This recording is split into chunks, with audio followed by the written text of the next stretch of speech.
Tonight, we unravel the astonishing tale of Victor Lustig, the man bold enough to sell the Eiffel Tower not once, but twice, a master of deception. He turned charm into profit, convincing wealthy businessmen to buy what was never for sale. Paris in the 1920s was alive with ambition and opportunity, the perfect hunting ground for a con man with a silver tongue. With forged documents and a web of lies, Lustig orchestrated one of history's greatest scams, vanishing before anyone realized the truth. So before you get comfortable, take a moment to like the video and subscribe to the channel. Let us know where you're watching from and what time it is. Now, turn off the lights, wrap yourself in a cozy blanket, and let the story of the greatest swindle in Paris lull you into sleep.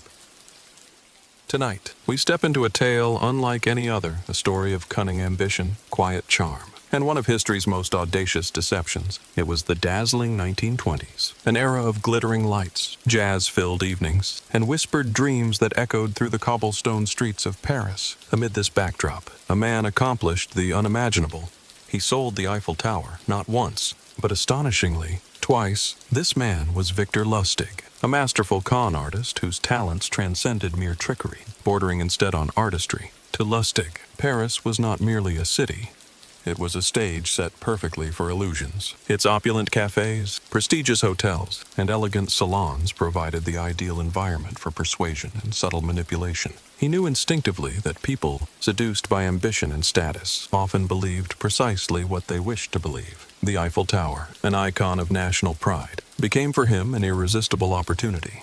A symbol so powerful that selling it seemed inconceivable, yet perfectly possible within his skilled hands. Lustig's brilliance lay not just in deception, but in his quiet understanding of human psychology. His scams were never loud or forceful. They unfolded gently, elegantly, luring victims into carefully constructed illusions they willingly entered. In his presence, doubt faded into certainty, and suspicion softened into trust. To sell the Eiffel Tower would require precisely this artful subtlety, convincing powerful businessmen that they alone had the exclusive chance to dismantle Paris's most iconic landmark. But how does one convince rational men to purchase a national monument? How could such a scam quietly succeed? Not once, but twice. To answer this, we must journey deeper into the Paris of Victor Lustig, into the delicate balance of ambition, trust, and illusion that defined his extraordinary deception. Imagine Paris in the roaring 20s.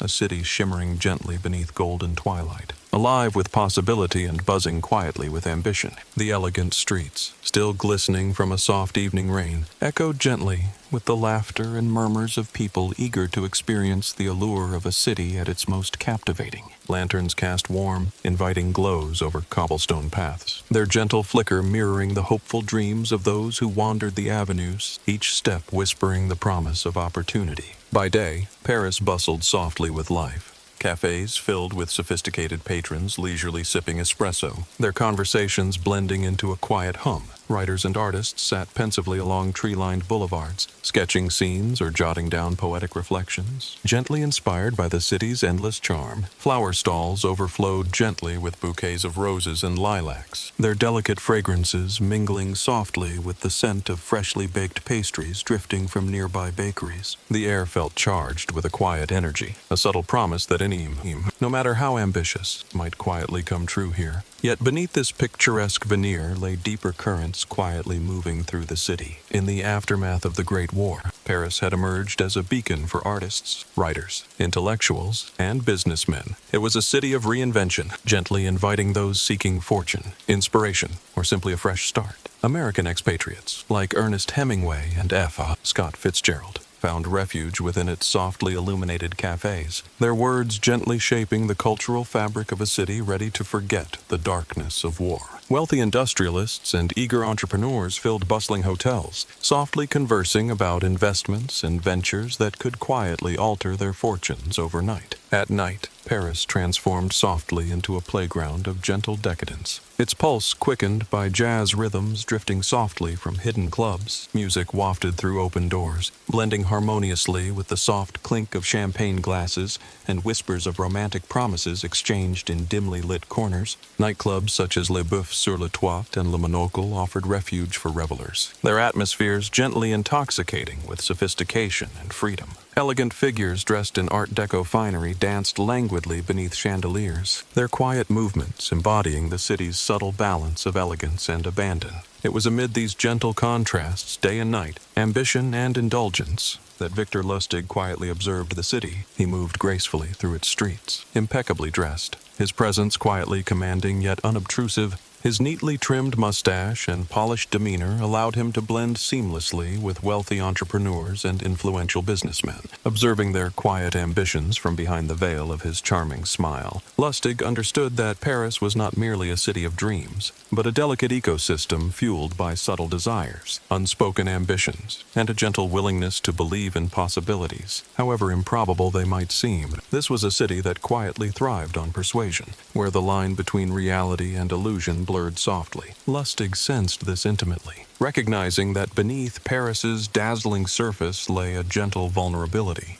Ambition that could blind reason, trust that could easily be manipulated. He observed businessmen quietly seated at cafes, their eyes fixed on newspapers reporting economic opportunities, their minds gently racing toward the next deal, eager to build fortunes that would elevate their social standing. Lustig saw in their faces the subtle expressions of desire and impatience, the quiet hunger for recognition and success that could softly cloud even the most discerning judgment. Paris in the 20s was a place where wealth and prestige mattered deeply, yet were gently elusive. It was a city of quiet aspiration, where men sought not only fortune, but the subtle validation that came with it. Lustig understood this quiet truth profoundly, that to sell an impossible idea, one needed only to present it softly, wrapped in the gentle cloak of plausibility, and handed carefully to someone eager to believe. Thus, Paris became more than merely a backdrop for Lustig's grand deception. It became an essential partner in his quiet conspiracy, a silent accomplice whose glamour and ambition created the perfect atmosphere for illusion. This city, with its delicate blend of sophistication, desire, and subtle human vulnerability, would gently enable Lustig's boldest scam, the audacious sale of the Eiffel Tower, not once, but twice. Victor Lustig's scheme began quietly, subtly, sparked by a single article he discovered one tranquil morning while sitting comfortably in a Parisian cafe. The morning sunlight filtered softly through lace curtains, casting delicate patterns across his polished table. As Lustig leisurely sipped his coffee and browsed through the newspaper, his eyes gently lingered over a curious headline, softly mentioning the Eiffel Tower and the increasingly burdensome costs of maintaining the aging landmark. Paris officials, the article noted, were discreetly debating whether it was finally time to dismantle the tower. To most readers, this was idle gossip, quickly dismissed, but to Lustig, these words whispered quietly of possibility. In the gentle silence of that cafe, Lustig's agile mind began crafting his most audacious illusion yet. The Eiffel Tower, symbol of France's pride and ingenuity, was the ideal centerpiece for a deception. Improbable enough to evade suspicion, yet plausible enough to quietly ensnare ambitious men blinded by greed. Lustig knew intuitively that extraordinary ambition often gently eclipsed reason, that powerful businessmen, eager to solidify their fortunes, might quietly accept even the most improbable opportunity if presented skillfully. With quiet precision, Lustig set his plan into motion, meticulously attending to every detail. First, he secured an opulent suite at the prestigious Hôtel de Crillon, known across Paris as the preferred meeting place for politicians, dignitaries, and wealthy industrialists. Its marble halls and gilded mirrors created precisely the atmosphere Lustig required, quiet sophistication that subtly reinforced his illusion of authority. Every object within his suite, from polished oak desks to rich velvet drapes, was carefully chosen to softly convey official legitimacy, each detail contributing gently to the illusion. Next came the quietly essential task of creating official-looking documents. Lustig possessed extraordinary skill as a forger, carefully replicating government stationery, official seals, and even subtly worn edges to make each document appear gently authentic. With a delicate touch, he drafted invitations intended for 5 prominent Parisian scrap metal businessmen, personally addressed and carefully written to emphasize discretion. The invitations gently conveyed urgency, suggesting an important government matter. delicately hinting that the recipient had been specially chosen for his impeccable reputation. Lustig understood that true persuasion required not only clever words but gentle anticipation. He allowed subtle rumors to spread quietly through exclusive circles, whispers hinting that the French government planned to discreetly dismantle the Eiffel Tower due to its prohibitive upkeep. These carefully planted seeds of doubt and possibility prepared the businessmen gently, making them receptive to his scheme, subtly conditioning them to believe his extraordinary offer was credible. Selecting the right marks was equally crucial. Among the chosen businessmen was André Poisson, a moderately successful but quietly ambitious scrap metal dealer, known in Parisian circles for his eagerness to prove himself among the elite. Lustig, ever perceptive, quickly recognized Poisson as the ideal target.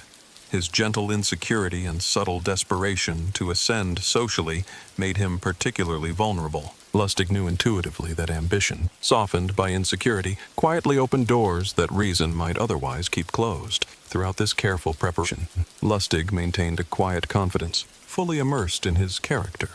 An esteemed government official entrusted with the delicate task of discreetly dismantling the iconic structure. He adopted subtle mannerisms of authority, gently practiced his measured speech, and perfected expressions of quiet regret over the Eiffel Tower's fate. Every subtle gesture, every carefully chosen word, reinforced the quiet plausibility of his narrative. When the appointed day approached, Lustig reviewed every detail once more. Confident in his gentle manipulation of circumstance, he had subtly crafted an environment where skepticism faded quietly into acceptance, where greed gently overcame caution. Everything, the suite at Hôtel de Crillon, the carefully forged documents, even his dignified demeanor, quietly supported the illusion he had built. Thus, Lustig's masterful plan stood delicately poised, a carefully constructed house of cards, whose strength lay not in force, but in subtle persuasion. He had taken an improbable idea, the sale of Paris's most treasured landmark, and transformed it gently into a plausible reality. Now, all that remained was to invite these ambitious men inside, quietly guiding them through doors they would willingly walk through themselves, convinced that fortune had softly whispered their names. For Lustig, this was more than mere deception. It was artistry, an elegant dance of persuasion, quietly executed with flawless precision. He stood calmly, ready to present an opportunity no ambitious businessman could resist, gently guiding them to believe the impossible was indeed possible. Inside an elegantly appointed suite at the Hôtel de Crillon, the air gently hummed with anticipation. Sunlight, softened by heavy velvet curtains, bathed the richly furnished room in a warm golden glow. 5 prominent businessmen, dressed impeccably in tailored suits, sat quietly around a polished oak table. They spoke in hushed tones, their polite conversation masking subtle anxieties and quiet ambitions. Each man discreetly sized up his neighbors, each silently speculating about the nature of the opportunity that had brought them here today. At precisely the appointed hour, the carved wooden doors opened smoothly, revealing Victor Lustig. His presence commanded quiet authority, his carefully pressed suit and calm expression subtly conveying the gravity of the situation. With a gentle nod and a confident stride, Lustig entered, quietly taking his position at the head of the table. His every movement suggested restrained sophistication and quiet dignity, perfectly embodying the character of a distinguished government official. "Gentlemen," Lustig began softly, his voice steady and calm, yet effortlessly authoritative. "I appreciate your discretion in attending today's meeting. The matter at hand is delicate, and your cooperation is deeply valued by the French government." He paused briefly, allowing his words to settle quietly among his attentive audience. Slowly and with practiced care, Lustig revealed documents from a leather folder, laying them out carefully before him. The papers, bearing official seals and quietly impressive letterheads, seemed entirely authentic. Each man watched silently, their eyes quietly captivated by the subtle promise contained within these carefully prepared pages. Lustig gently leaned forward, lowering his voice as though sharing a closely guarded secret. "The government has reached a decision. Due to mounting maintenance costs and structural concerns, the Eiffel Tower will be dismantled. This information, as you might imagine, is not yet public. Discretion is absolutely essential." A soft ripple of surprise moved gently through the group, barely perceptible but clearly felt. Lustig had anticipated their reaction, allowing silence to linger momentarily. He quietly observed the subtle shifts in their posture, the nervous clearing of throats, the glances exchanged discreetly across the table, and the silent calculations taking place behind attentive eyes. As prominent scrap metal businessmen, Lustig continued softly, his voice conveying both respect and urgency. You have been selected to confidentially bid for the rights to salvage the tower's considerable metal assets. He paused once more, his eyes gently scanning their faces, carefully assessing reactions and quietly gauging the impact of his words. But please understand, speed and discretion are paramount. It was precisely this careful blend of exclusivity and urgency that gently worked its magic upon the assembled businessmen. They exchanged quick, quiet looks, each man silently envisioning the immense prestige and profits associated with such a landmark deal. Lustig had expertly stirred their ambitions while carefully stifling doubt. Among the businessmen sat André Poisson, whom Lustig had immediately identified as his primary target. Poisson's eyes glittered gently with restrained excitement, betraying his eagerness to finally secure a place among Paris's elite. Lustig subtly noticed this quiet hunger, sensing the insecurities that made Poisson particularly vulnerable. With subtle skill, he directed his next words softly toward Poisson, carefully tailoring them to his ambitions. Of course, Lustig murmured quietly, his tone reassuring yet slightly hesitant. The government must be cautious in handling such a sensitive matter. I have been entrusted with selecting a reliable contractor, a man whose reputation speaks for itself. He allowed his gaze to linger gently on Poisson, watching as quiet pride flushed the businessman's cheeks. Sensing his mark's vulnerability, Lustig smoothly concluded his speech. Once we finalize arrangements, the chosen contractor will handle the dismantling process swiftly and discreetly. Rest assured,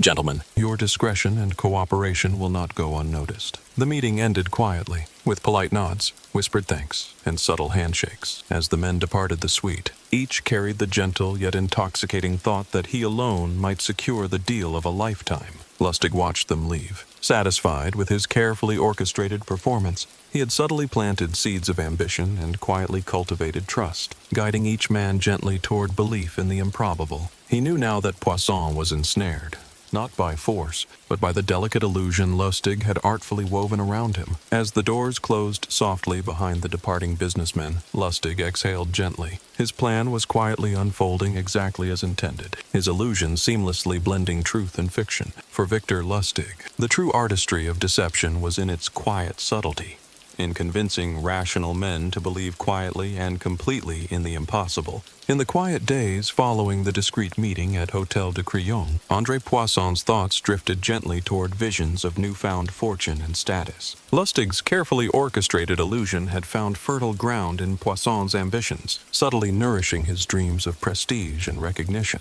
The notion of dismantling the Eiffel Tower, a landmark synonymous with France itself, should have seemed impossible. Yet Lustig had presented it so quietly, so convincingly, that Poisson felt he alone had discovered a hidden opportunity. Poisson's mind lingered softly on the elegance and authority Lustig had embodied, the quiet dignity, the carefully chosen words, and the air of privileged discretion. Each element of the meeting had gently reinforced Poisson's sense of exclusivity, convincing him that he had been specifically selected due to his unique qualifications and discreet reputation. The subtle flattery had worked its magic, gently obscuring any lingering doubts, and softly amplifying his desire to seize this improbable yet tantalizing opportunity. Recognizing Poisson's quiet eagerness, Lustig made his next move with practiced subtlety. One tranquil afternoon, Poisson received a discreet invitation to discuss matters privately. An understated note delivered by hand, gently emphasizing urgency and confidentiality. Poisson readily accepted, driven by his mounting enthusiasm, quietly unaware he was stepping deeper into the carefully set trap. The two men met again, this time in the comfortable privacy of Lustig's luxurious suite. The ambiance was softly reassuring, the room adorned with subtle symbols of authority, carefully arranged documents, government-stamped papers, and Lustig himself poised behind his desk. Exuding quiet confidence, Poisson entered respectfully, his expression carefully masking his excitement. "Please, Monsieur Poisson, sit," Lustig gently invited, his voice warm yet composed. "I trust you've had sufficient time to consider our discussion." "Yes," Poisson replied softly, his tone eager yet controlled. "I've thought carefully, and I'm very interested. I believe this opportunity aligns perfectly with my capabilities." Lustig nodded slowly, allowing quiet approval to gently reassure his guest. "Excellent. Of course, discretion remains paramount. and there are certain delicate matters to resolve first. He leaned forward slightly, lowering his voice to a confidential tone. As you understand, monsieur, a decision of this magnitude requires certain bureaucratic cooperation. Such cooperation, unfortunately, can sometimes require gestures of goodwill. Poisson hesitated briefly, a subtle flicker of concern passing gently across his face. Lustig, sensing this quiet hesitation, smiled reassuringly. Please understand, this is merely standard procedure, an unfortunate reality when dealing with governmental bureaucracy. A discreet financial consideration helps to expedite the process, ensuring that the contract passes smoothly into your hands. The request was presented so delicately, so matter-of-factly, that Poisson felt his doubts soften gently, quickly overshadowed by the promise of immense profit. Lustig's calm demeanor and gentle confidence reassured him, subtly suggesting that this request was perfectly natural, quietly commonplace among elite business dealings. How much? Poisson asked softly, quietly acknowledging acceptance of the arrangement. Lustig named a figure, a significant sum, yet carefully calculated to appear reasonable given the extraordinary scale of the Eiffel Tower's dismantling project. Poisson considered briefly, his eyes momentarily reflecting gentle doubt. Yet the allure of prestige, profit, and social ascension quickly overcame his hesitation. With a quiet resolve, he agreed. The deal was sealed softly, quietly, without drama. Poisson handed Lustig the requested sum in discreet cash payments, feeling a quiet rush of satisfaction and triumph. In his mind, he had successfully navigated the delicate corridors of governmental secrecy, securing a deal that would soon elevate him above his peers. With subtle grace, Lustig quietly accepted Poisson's payment, expressing gentle gratitude and reassurance. He carefully promised that all necessary arrangements would begin immediately. The two men shook hands cordially, each confident in his own understanding of the arrangement. Poisson believing he had quietly purchased an exclusive right, Lustig knowing he had sold nothing but an elegantly crafted illusion. The following morning, Lustig calmly boarded a train departing Paris, the gentle rhythm of wheels on tracks mirroring the steady, reassuring rhythm of his deception. Within hours, he quietly vanished, leaving behind no trace but whispers and unanswered questions. Meanwhile, Poisson waited patiently, unaware that he had quietly become a victim of one of history's most audacious cons. Days passed softly, anticipation gradually giving way to subtle unease, then quietly building to confusion and embarrassment. Only then did the gentle truth emerge, that the elegant man from the Hôtel de Crillon had sold him not the Eiffel Tower, but a carefully crafted illusion, one built quietly upon ambition, trust, and human desire to believe the improbable. Months after his quiet escape, Victor Lustig found himself again gently wandering Paris's familiar streets. He returned discreetly, blending effortlessly into the subtle rhythms of a city that had quietly moved on, seemingly oblivious to the extraordinary deception that had unfolded beneath its glittering lights. To Lustig's gentle surprise, Paris carried on as though nothing had happened. No official investigation had been opened. No scandalous headlines appeared in newspapers. His daring scheme had left behind only faint whispers and quiet uncertainty, fading softly into distant memories. This unexpected silence emboldened Lustig, the elegant con artist. Ever confident yet cautious, recognized softly that fate had presented him with a rare opportunity, one too tempting to ignore. Could the same improbable scam quietly succeed again? Lustig contemplated this bold possibility, gently weighing the risks against his ever-present desire for the thrill of the impossible. The city's quiet forgetfulness and the subtle impermanence of public memory seemed to gently offer him an unspoken invitation to repeat his audacious performance. With quiet precision, Lustig reassembled his carefully crafted illusion. He discreetly secured another elegant suite, this time selecting a prestigious hotel near the majestic Opera Garnier, subtly distancing himself from previous locations to avoid suspicion. Once again, he meticulously forged official documents, gently perfecting every subtle detail. Government letterheads, authentic-looking seals, each carefully reproduced to lend quiet credibility to his audacious plan. As before, Lustig gently circulated discreet invitations to prominent businessmen, men whose ambition and greed softly clouded their judgment. Each invitation was delicately worded, emphasizing confidentiality, exclusivity, and quiet urgency. Among the businessmen invited this time were individuals whose influence and wealth exceeded that of his previous targets. Men accustomed to grand opportunities and subtle risks. At the appointed hour, the businessmen arrived quietly, stepping softly into the luxurious suite Lustig had prepared. The meeting proceeded with practiced ease. Mirroring his earlier performance with elegant precision, Lustig gently outlined the supposed governmental decision to dismantle the Eiffel Tower, presenting his subtly convincing rationale: the prohibitive costs of maintenance, discrete political concerns, and the quiet need for secrecy to avoid public outcry. But among these businessmen was Claude Fourier, an astute, quietly cautious industrialist known within Parisian circles for his careful skepticism. Lustig noted Fourier's subtle reserve, quietly aware that this man presented a potentially dangerous complication, yet he proceeded smoothly, maintaining his composure, gently reinforcing his authority with measured speech and carefully presented documents. Fourier listened silently, his eyes attentive yet quietly skeptical, a subtle unease lingering beneath his respectful demeanor. The meeting concluded softly, the businessmen departing politely, each quietly reflecting on the incredible opportunity presented. Yet Fourier, quietly unsettled by lingering doubts, discreetly began his own inquiries. His careful questioning, conducted subtly within influential circles, soon generated quiet whispers, gently spreading uncertainty and suspicion where none had previously existed. Lustig, ever alert to subtle shifts, soon sensed danger softly gathering around him. Rumors began gently surfacing, quietly suggesting the presence of a fraudulent scheme involving the Eiffel Tower's supposed dismantling. His carefully woven illusion began to fray quietly at the edges, delicate threads of doubt subtly unraveling beneath Fourier's persistent inquiries. Realizing the gentle yet imminent threat of exposure, Lustig knew he must act quickly and decisively. He quietly identified Marcus Weissman, another businessman from the meeting, less skeptical and quietly eager to outpace his rivals. Lustig approached Weissman privately, swiftly closing the deal without the previously careful subtleties. There was no quiet request for a bribe this time. Instead, Lustig accepted a substantial lump sum payment, quickly securing funds while carefully masking his urgency beneath practiced calm. Within hours, as dusk gently descended upon Paris, Lustig quietly packed his belongings, leaving his elegant suite behind.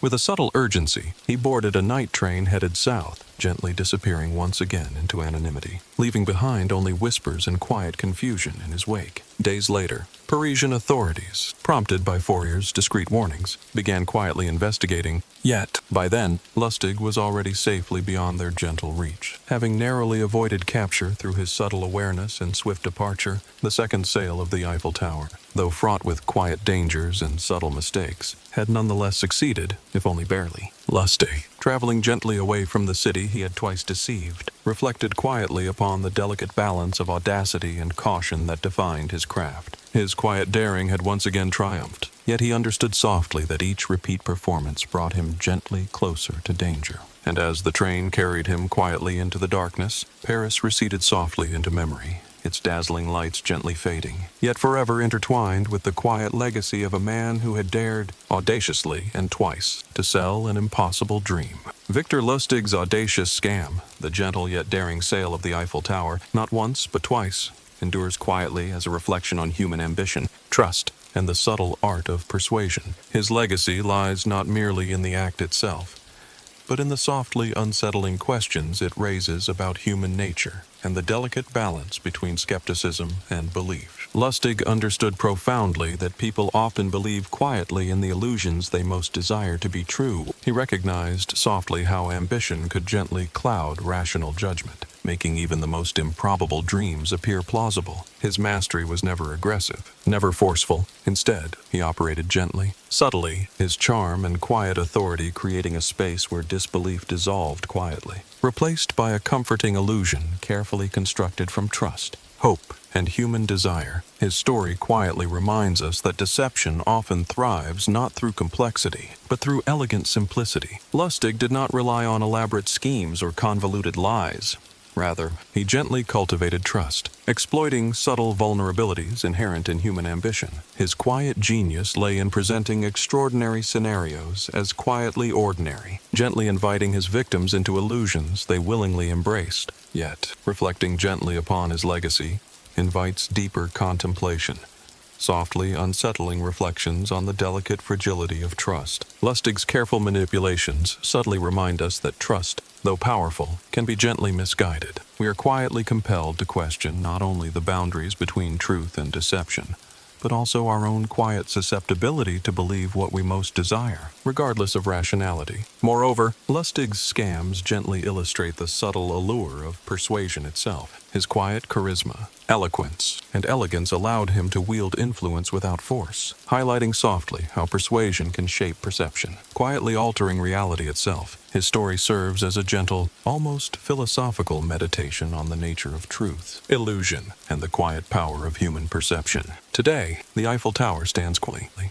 resolutely, an enduring icon far removed from Lustig's audacious illusion. Yet, beneath its timeless iron silhouette remains the gentle echo of his legacy, a whispered cautionary tale softly reminding us that confidence can quietly eclipse reason, and that persuasion, wielded delicately, can quietly shape reality. Lustig's legacy is not merely historical curiosity, but gentle instruction, a subtle lesson in humility, skepticism, and awareness of our quiet vulnerabilities. As we reflect quietly on Victor Lustig's remarkable con, we recognize softly that his true artistry was not simply deception, but understanding, the quiet comprehension of human hopes, fears, and ambitions. His story gently teaches us that within each of us lies a subtle willingness to trust, to dream, and occasionally to be deceived. His legacy endures gently, not as a warning against trust, but as a quiet reminder to balance ambition with reason, hope with caution. Thus, Victor Lustig remains quietly immortalized, an elegant enigma who softly challenges us to reflect upon our own beliefs, ambitions, and the quiet illusions we each embrace, gently guiding us toward deeper understanding of ourselves and the subtle, enduring complexities of human nature. If you're still struggling to sleep, don't worry. We have plenty of stories lined up here tonight, in hopes at least something helps you fall asleep for tomorrow. Thanks for trusting us to help you sleep tight and always sweet dreams, and good night. Tonight, we explore the enigmatic tale of Rome's Ninth Legion, known to history as Legio Nam Hispana, a formidable force whose legacy of bravery and conquest was overshadowed by its inexplicable disappearance. From their disciplined beginnings under Julius Caesar to their last known days stationed along the rugged northern frontier of Britannia, the Ninth Legion story is one of glory, mystery, and unanswered questions. Their fate, shrouded in silence and speculation, has captivated imaginations for centuries, serving as a profound reminder of the fragility behind even the mightiest empires. So, before you settle comfortably under your blanket, take a moment to like the video and subscribe to the channel. Don't forget to share with us where you're watching from and the current time. It's always fascinating to see how history connects us across borders and time zones. Now, turn off the lights, relax into your surroundings, and let's journey together into the haunting mystery of Rome's Lost Legion. To fully appreciate the mystery surrounding Rome's lost Ninth Legion, it's important to gently step back in time. Setting foot upon roads trodden centuries ago, Legio Nona Hispana, as it was officially known, emerged in the tumultuous final years of the Roman Republic. Founded around 65 BC, this legion was originally raised by Julius Caesar during his conquest of Gaul, a territory encompassing what today is modern France, Belgium, and Germany. Caesar needed loyal soldiers, men who would march tirelessly, face adversity bravely, and extend Roman dominance into territories previously deemed unreachable. The Ninth Legion swiftly proved itself to be a force of exceptional discipline, bravery, and unwavering determination. From its inception, the Ninth Legion established a formidable reputation, renowned for its steadfast discipline and courage even in the harshest circumstances. Roman historians recorded their valorous deeds with quiet admiration. They marched endlessly, fighting ferociously through dense forests and bitter winters, suppressing rebellions with ruthless efficiency. Battles were seldom easy, yet the soldiers of the Ninth forged bonds stronger than family, enduring hardships together that few could imagine. After Caesar's assassination and the end of Rome's Republic, the Ninth Legion continued to serve faithfully under Augustus, the empire's first emperor. They played a significant role in consolidating Roman power across Spain and Germania. earning the epithet Hispana for their exemplary courage during campaigns in the Iberian Peninsula. Their discipline became legendary. Soldiers meticulously drilled to face danger without hesitation, each man quietly aware of the legacy he carried on his shoulders. The legion's journey eventually took them to the northernmost edge of the known Roman world, Britannia, under Emperor Claudius in AD 43. Rome sought to subdue this distant island, but Britain was harsh, filled with dense forests, relentless rains, and hostile tribes determined to resist foreign domination. The Ninth Legion was stationed at Iberacum, today known as York, tasked with maintaining order and security along Rome's fragile northern boundary. Britannia quickly revealed itself as a landscape unlike anything these soldiers had experienced before. The terrain was challenging, covered by thick forests, treacherous bogs, and mist-shrouded hills. The local tribes, especially the fierce Caledonians, resisted occupation fiercely, employing guerrilla tactics that confounded Roman strategies. The legionnaires soon realized that survival required constant vigilance. An ambush could erupt suddenly, swift and devastating, emerging silently from hidden corners of the landscape. Yet, despite these dangers, the Ninth Legion established a remarkable presence. Their fortress at Eboracum, modern-day York, became more than a military outpost. It quietly symbolized Rome's authority and determination to hold Britannia at any cost. Soldiers adapted to life on this remote frontier, constructing forts, roads, and defensive walls.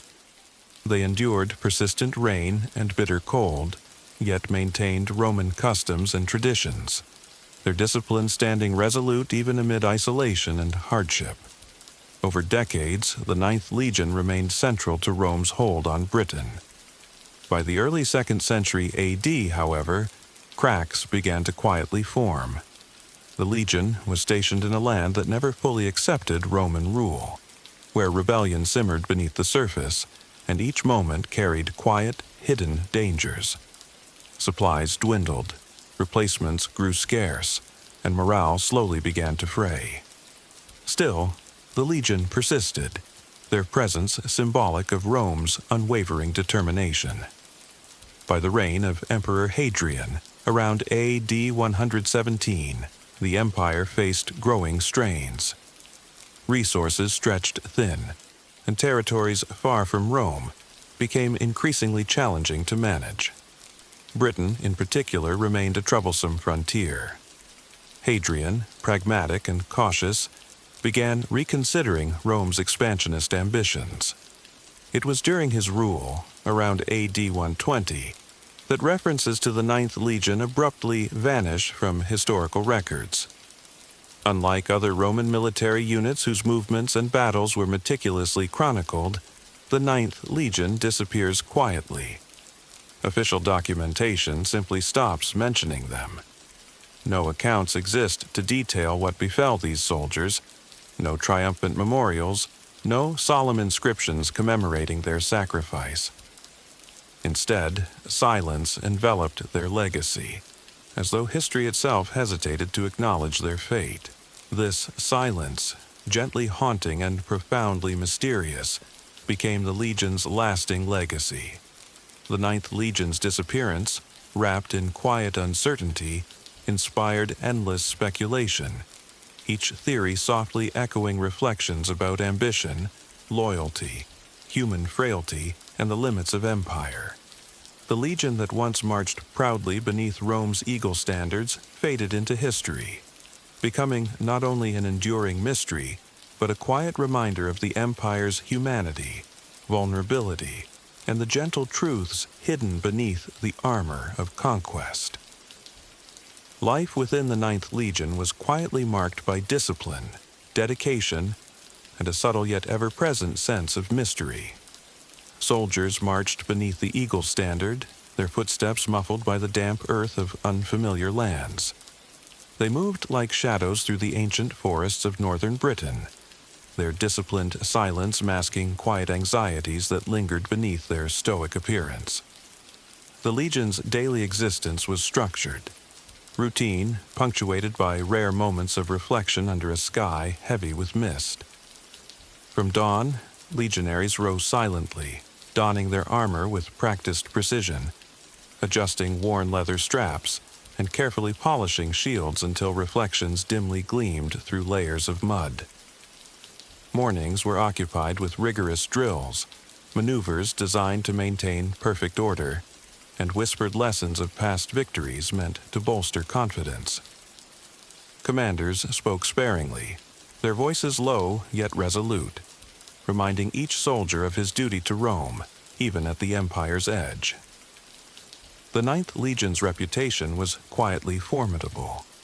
Rome knew them as fearless warriors, disciplined beyond question.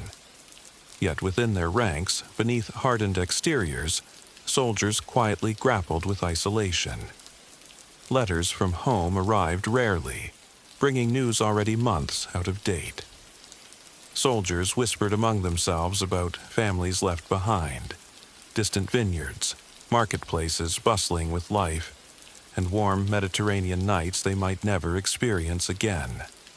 Those whispered conversations held an unspoken longing, a haunting reminder of lives left suspended. Their fortress at Iberacum, now York, stood at the very frontier of Rome's ambitions, a place of quiet vigilance where the line between civilization and wilderness blurred into shadow. The Legion's duty was clear yet daunting: to maintain order in a territory that resisted gentle persuasion, where locals viewed the Eagle Standard not as a sign of peace, but as a symbol of oppression. Skirmishes with native tribes came swiftly, suddenly, quiet ambushes emerging from mist-covered trees and vanishing as rapidly as they appeared, leaving behind a quiet dread. Yet, even amid relentless pressure, soldiers maintained steadfast professionalism. Their camps were meticulously kept, streets aligned, and tents uniformly arranged. Discipline was more than duty, it was comfort. It allowed the legionnaires to anchor themselves amid uncertainty, providing a quiet semblance of order amid chaos. Each evening, they repaired armor by flickering lamplight, spoke softly of strategies, and gathered in close-knit groups to share whispered stories, legends of fallen comrades, old heroes, and haunting encounters with local folklore. They spoke quietly, careful not to attract unwanted attention from the darkening forests beyond their walls. Within the Ninth, a quiet tension emerged. Commanders observed how prolonged hardship began to gently fray the edges of morale. They saw it in the slight slump of tired shoulders, heard it in the soldiers' occasional sighs carried softly on the wind, noted it in fleeting moments of hesitation during drills. Rumors spread softly. The Legion's reputation might quietly conceal cracks within its ranks. Yet discipline held firm, as soldiers knew that Rome's strength was reflected in their silent endurance. To the local Britons, the Ninth Legion's presence was equally complex. Their encampments, flickering with distant campfires, were haunting reminders of Rome's distant power. Yet, behind these disciplined lines, local spies whispered that the Legion was not invincible. Tribes watched patiently, waiting for subtle vulnerabilities to emerge. Each passing day felt heavier, shadowed by the realization that a moment of weakness, however fleeting, could silently doom them all. And so the Ninth continued, their daily rituals steeped in quiet resilience. They built roads that soon became hidden beneath moss, erected forts gradually claimed by the creeping embrace of nature. Letters home grew increasingly rare, replaced by messages sent to distant imperial offices, silent reports of routine patrols, quiet accounts of minor skirmishes, gentle requests for additional support rarely fulfilled. Despite their strength and quiet dignity, the Legion's reputation began to shift from invincibility to a haunting sense of fragility. quiet whispers among soldiers questioned the wisdom of Rome's northern ambitions. How far could they push beyond known boundaries? Could their discipline alone protect them from unseen dangers hiding within dense forests? Gradually, a subtle understanding emerged. The Ninth Legion, once Rome's proudest force, now quietly confronted something beyond their disciplined preparation. A gentle, unsettling awareness of their mortality. They were disciplined soldiers, yes, but beneath the armor were souls quietly contemplating their fate, increasingly aware that the unknown held secrets deeper and darker than Rome had ever imagined. The historical record offers no clear account of the final fate of Rome's Ninth Legion, only a quiet emptiness where their story gently fades. Around AD 120, their once vibrant presence begins to softly vanish from official chronicles, as if the legion had walked quietly into the mists of the northern frontier and never returned. Unlike other legions, whose movements were carefully tracked and recorded by Roman historians, the Ninth slips away without explanation, leaving behind a haunting silence, a mystery whispered through the ages. In the quiet corridors of scholarly thought, one theory gently persists, that the Ninth Legion marched north into Caledonia and encountered something unforeseen, something quietly devastating. Historians envision them advancing through dense, mist-covered forests and across treacherous marshlands, led by commanders whose confidence was quietly shadowed by hidden apprehension. Perhaps they followed vague orders, pushing deeper into territory that maps marked only as unknown. There, hidden among shadowy pines and rugged hills, the tribes waited, silent, patient, unseen. The Caledonians, masters of their native terrain, could melt into landscapes that Romans barely understood. Their approach was quiet, their attacks swift and decisive. Ambushes would emerge from behind veils of fog, arrows whispering through air, striking before soldiers could react. Rome's disciplined formations, suited for open battlefields, were helpless in forests that whispered secrets to their enemies. Perhaps the Ninth Legion fell prey to a meticulously planned attack, overpowered by warriors whose movements were as subtle as the shifting mists. No survivors returned to tell the tale, only silence remained. Another haunting possibility quietly surfaces: internal fragmentation. Life on the northern frontier took a gentle yet relentless toll, quietly eroding morale with each passing year. Legionnaires, far from familiar comforts, felt isolation settle upon them like a gentle weight. Soldiers whispered late into the night of homes long lost, voices muffled beneath heavy cloaks and lingering rain. Over time, these whispers grew quietly resentful, questioning the very orders that bound them to this distant hostile land. Perhaps one evening, gathered around campfires that cast uncertain shadows, quiet discontent erupted into muted defiance. Soldiers laid down arms, shedding heavy armor as though abandoning burdens they'd carried for far too long. Small groups melted silently into the countryside, seeking peace and freedom from Rome's insatiable demands. The legion dissolved like a gentle fog at dawn, leaving Rome to quietly conceal this profound embarrassment, erasing them deliberately from official records. History would never publicly acknowledge such a quiet rebellion, choosing instead to hide their absence behind a veil of quiet denial. Still another theory gently suggests the hand of Rome itself, crafting silence where the Ninth Legion once stood proudly. Emperor Hadrian, a pragmatic ruler, faced growing pressures to stabilize the empire's frontiers. Perhaps the legion suffered a defeat so profound that acknowledging it openly would weaken Rome's carefully maintained image of invincibility. Rather than admit vulnerability, Hadrian quietly removed their story from public memory. Shortly afterward, he began constructing the great defensive fortification known today as Hadrian's Wall. a silent acknowledgement that Rome had reached its northern limit, a barrier built upon quiet memories of loss. Yet there is a gentler, quieter theory whispered by historians who imagine soldiers choosing their own path. Perhaps, weary of conflict and oppression, the legionnaires quietly deserted their ranks, not in anger, but in quiet resignation. They integrated gently with local tribes, trading armor for simpler lives, becoming farmers and villagers. They would live quietly, with dignity, among the same people they once fought against, their stories fading gently into local folklore, leaving behind subtle hints within legends and family lineages. Perhaps, in abandoning Rome's rigid discipline, these soldiers found an elusive peace, their spirits softly resting at last. The truth remains gently elusive, hidden behind centuries of silence. Rome's meticulous chroniclers left no clues, only a haunting emptiness, a quiet mystery that resonates softly through history. Archaeologists unearth subtle traces, coins bearing the legion's symbol, fragments of armor buried beneath earth, yet none reveal a definitive fate.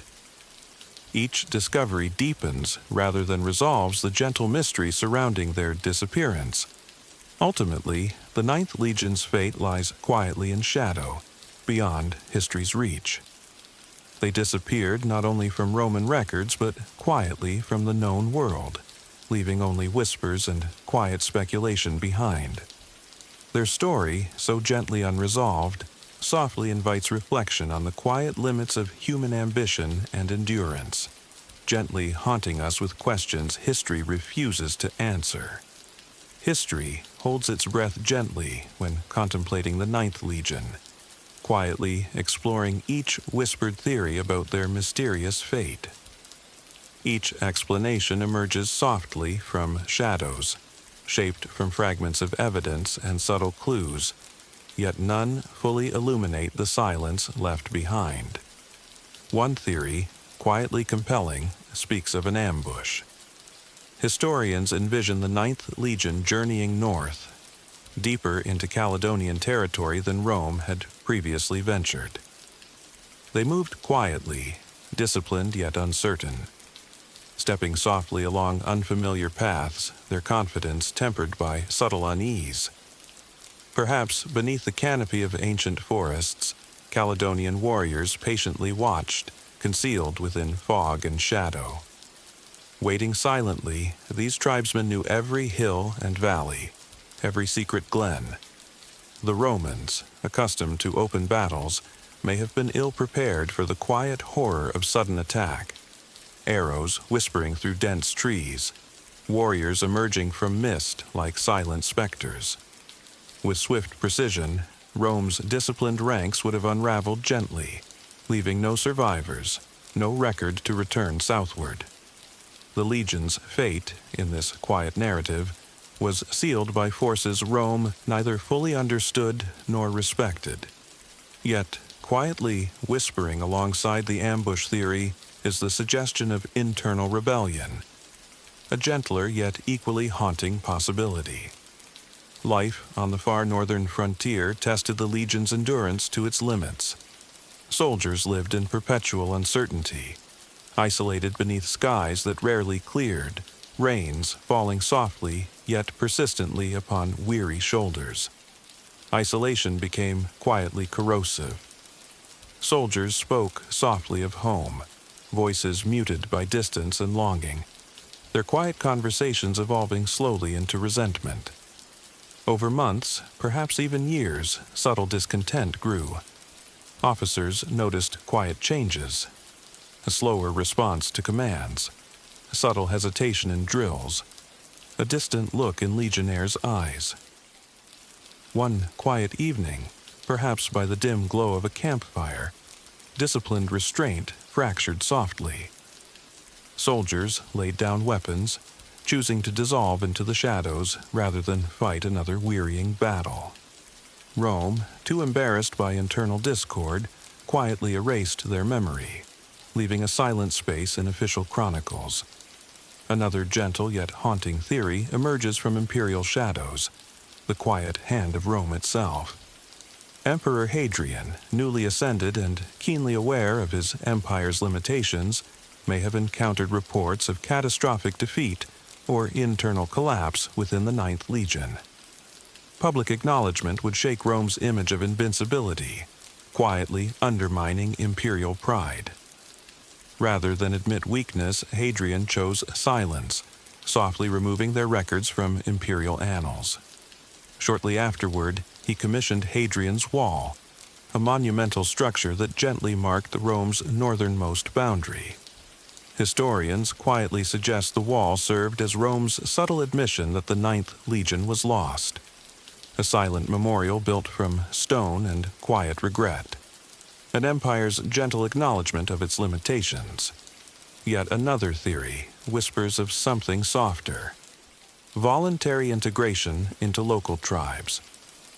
Perhaps the legionnaires, weary from relentless war, decided quietly to abandon their identities as conquerors. Gently removing armor, they became anonymous, blending quietly into communities once considered enemies. Soldiers learned to farm the earth, fish the rivers, quietly adapting to peaceful rhythms of village life. Over generations, their stories faded gently into local legends, leaving subtle traces behind, features in the faces of descendants, Roman artifacts buried beneath hearthstones. This gentle narrative suggests soldiers sought peace, choosing quiet lives far removed from empire and conquest. Lastly, a quiet alternative suggests administrative reassignment or reorganization.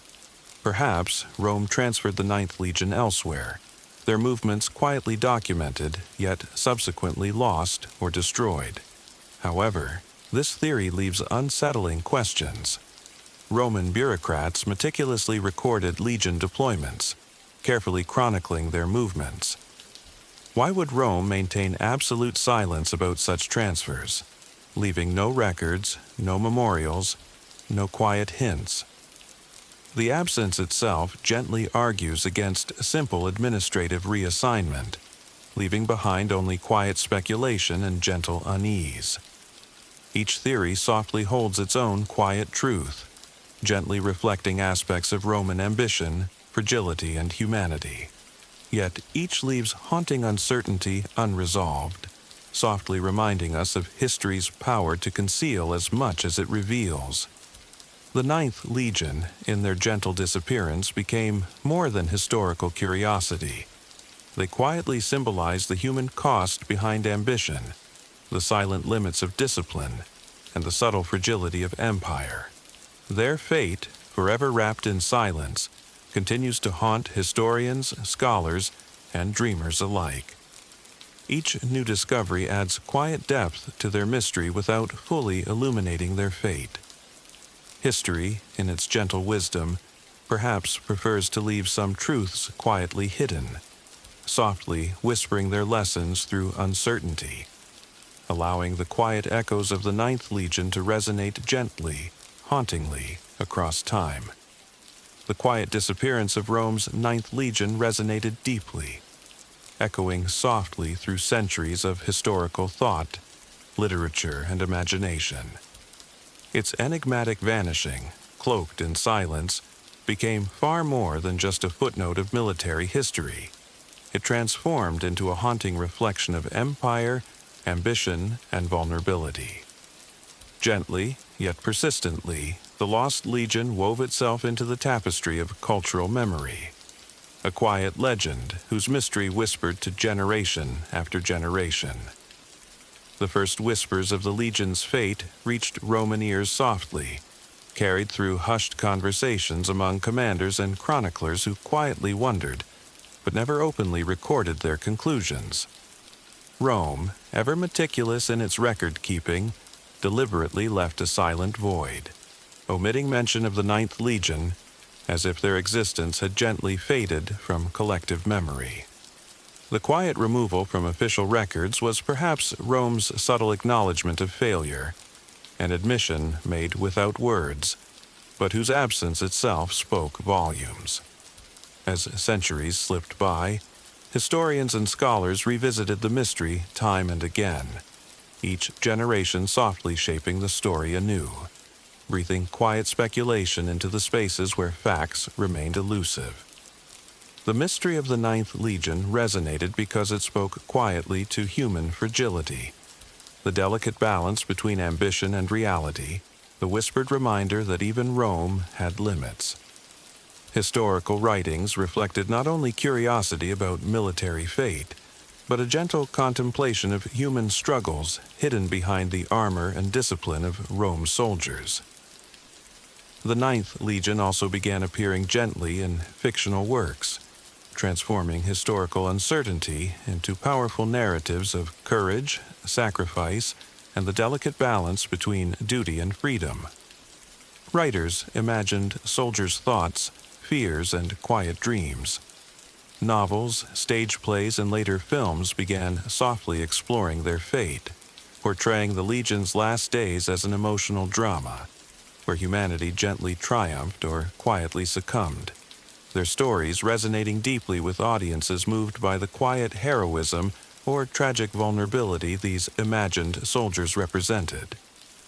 In modern popular culture, the Ninth Legion's disappearance softly inspired films and television shows that captured audiences through their quiet, haunting tension. Scenes were depicted in misty valleys or beneath shadowed forest canopies, offering viewers gentle speculation rather than definitive answers. The mystery remained softly unresolved, captivating precisely because it gently refused to provide a conclusive ending. The soldier's quiet fate became symbolic of the fragile nature of power, subtly reminding modern audiences of the gentle inevitability of history's unanswered questions. Archaeologists, too, became quiet participants in this ongoing dialogue with the past.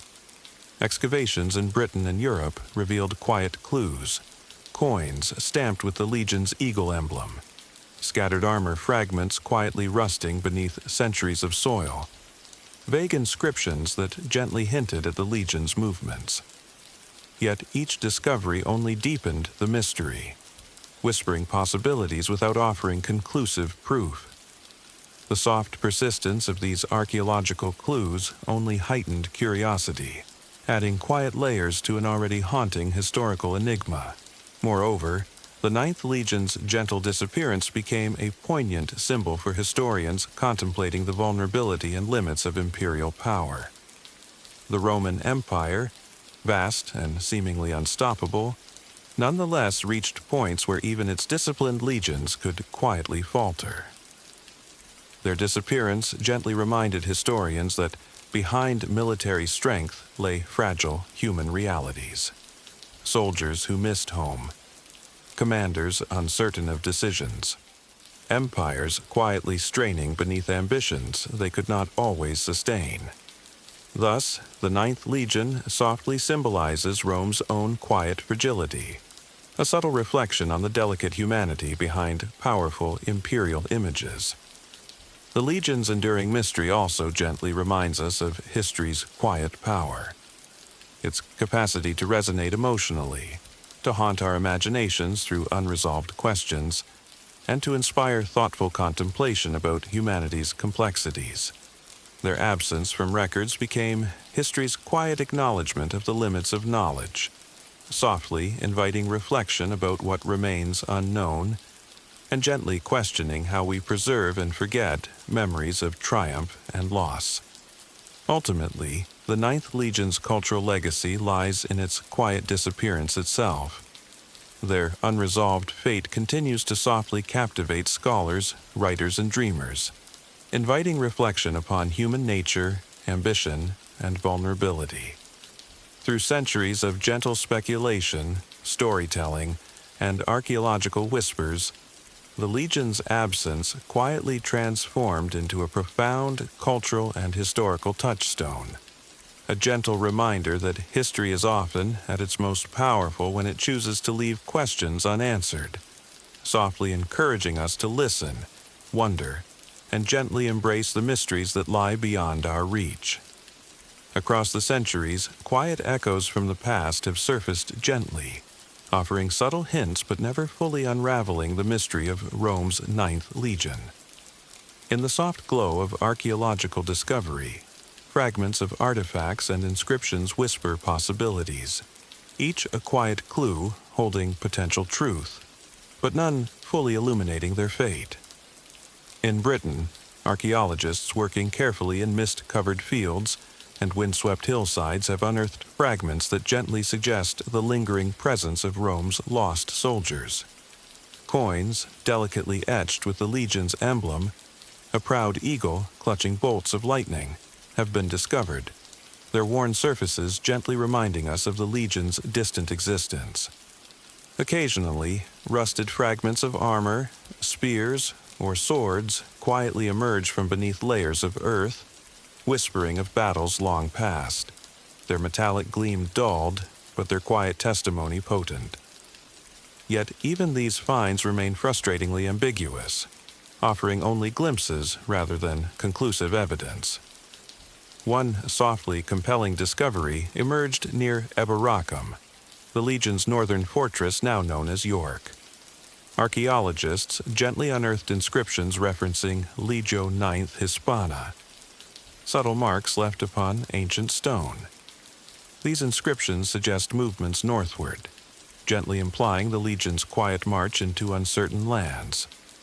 Yet, these inscriptions fall silent after a certain point, as if history itself gently refused to document the Legion's ultimate fate. Did the Legion march too far north, disappearing quietly into lands beyond Roman reach, or did something quietly darker consume them entirely? Further north, within mist-covered Scottish hills, archaeological finds whisper hauntingly of potential conflict. Small Roman forts, once orderly and strong, lie now quietly scattered and ruined. Amid these ruins, burnt timbers, signs of hurried abandonment, and scattered weaponry suggest an abrupt, possibly violent end. Yet no direct evidence clearly identifies these sites as the Ninth Legion's final resting place, only quiet clues that hint softly of catastrophe. Archaeologists, painstakingly gentle in their excavations, continue to sift earth for answers, though history gently keeps its secrets closely guarded. In certain places, subtle local legends have quietly emerged over generations, carrying whispers that hint of Roman soldiers who once lingered and vanished.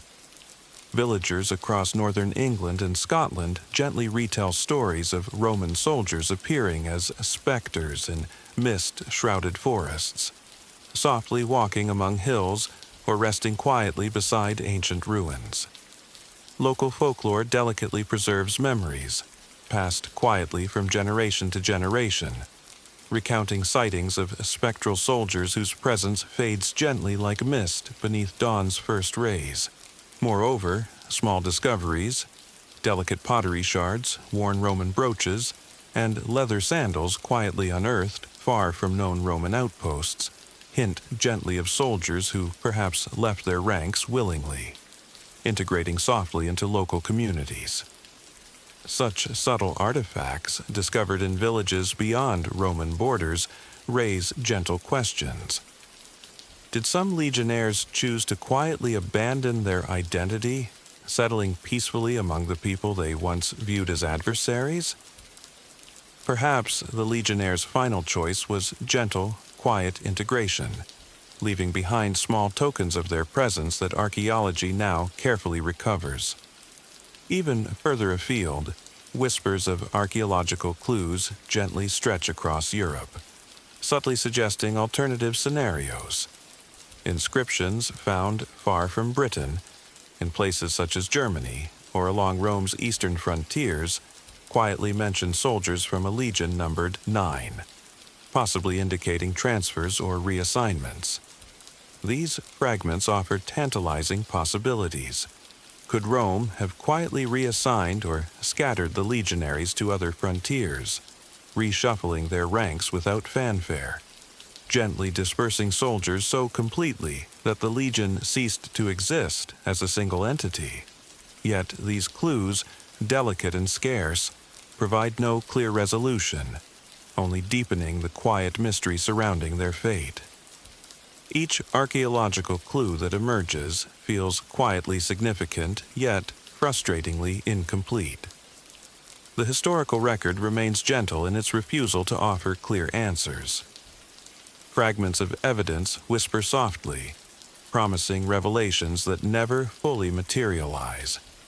Instead, they gently remind historians and dreamers alike of history's power to conceal as much as it reveals, softly preserving secrets beneath layers of earth and time.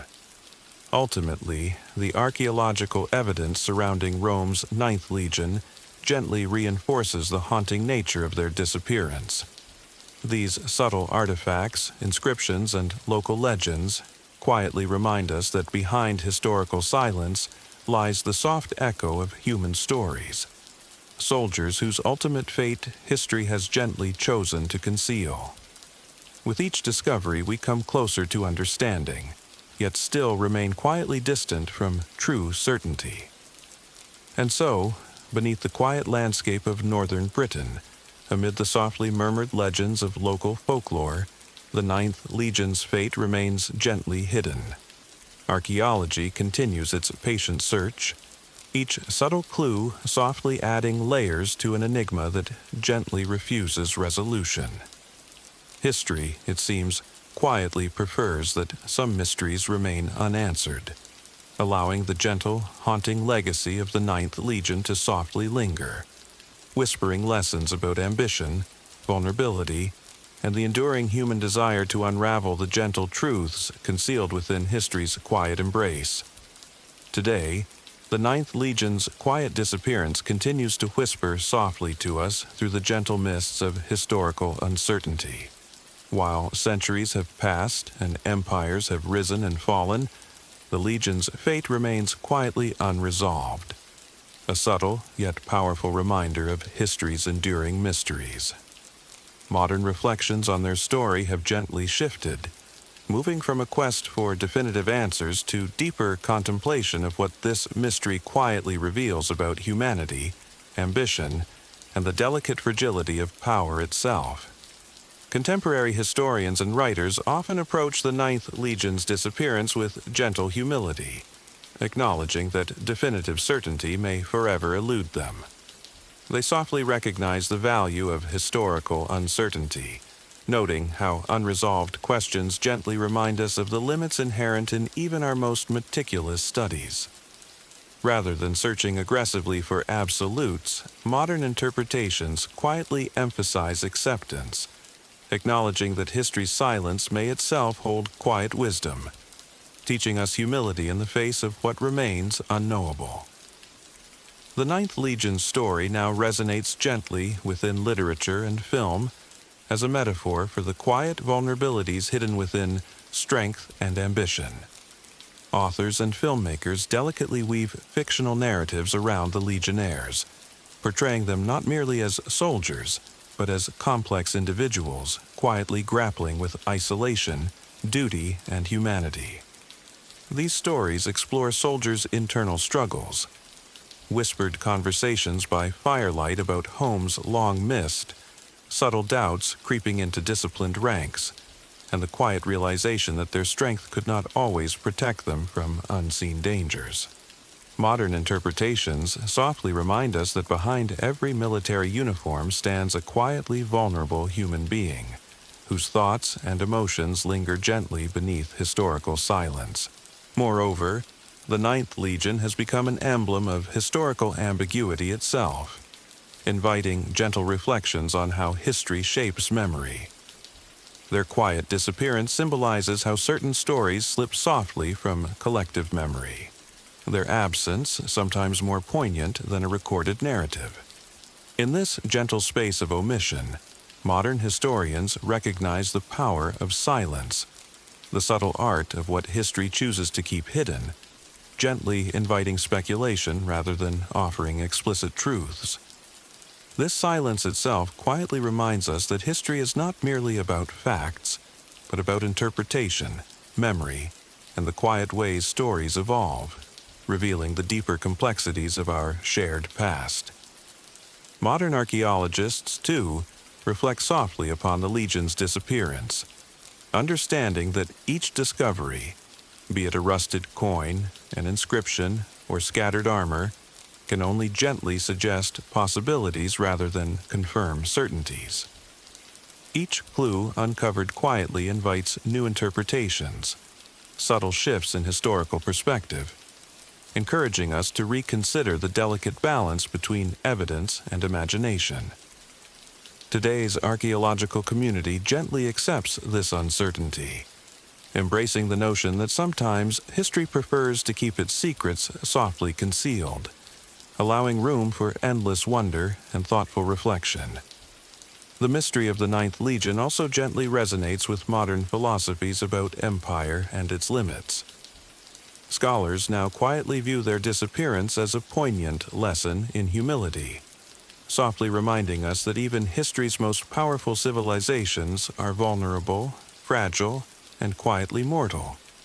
The Legion's fate prompts modern thinkers to reflect upon imperial ambitions and their hidden costs, acknowledging that beneath apparent strength often lies gentle vulnerability, a quiet fragility capable of reshaping history without dramatic fanfare. In popular imagination, the Ninth Legion endures softly as a powerful symbol of humanity's struggle against the unknown. Their quiet fate serves as a gentle mirror reflecting our own fears about being forgotten, lost to time, quietly fading from history's pages. Their disappearance resonates with modern sensibilities precisely because it speaks to the universal human desire to be remembered, to leave an enduring mark even when faced with forces beyond our control. Thus, the Legion gently becomes a reminder of the ephemeral nature of glory, ambition, and legacy. Furthermore, the gentle intrigue surrounding the Ninth Legion's disappearance reveals a universal human fascination with the unresolved. In an era dominated by instant information and certainty, the quiet mystery of the Ninth Legion reminds us softly of the power of unanswered questions.